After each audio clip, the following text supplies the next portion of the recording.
Takže ahoj, ahoj, milí přátelé, tady je opět váš Bergs a tentokrát jsem pro vás opět připravil nějakou krabičku pro hru geocaching.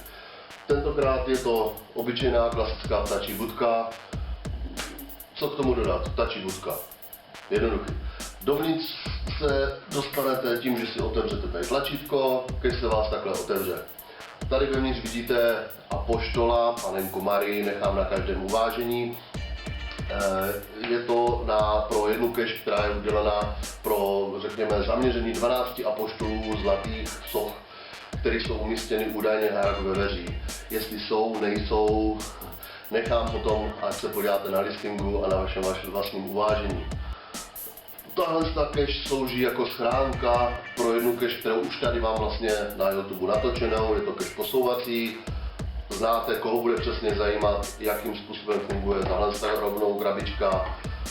Může se podívat na YouTube, to najde, nicméně zmáčkne z boku, otevře, zaloguje, děcka se může začít pohrát, zavřu a zase schovám na svoje místečko.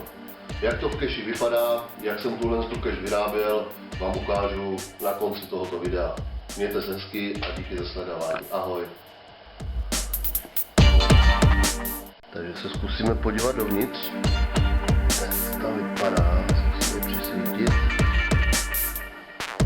No, chytnout odraz světla. Něco tam vevnitř na nás kouká.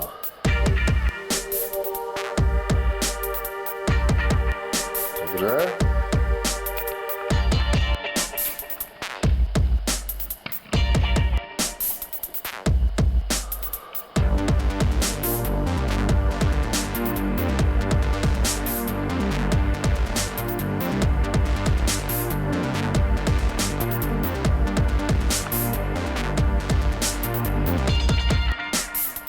Natáčím to na foťák, jak vidíte, nicméně funkční.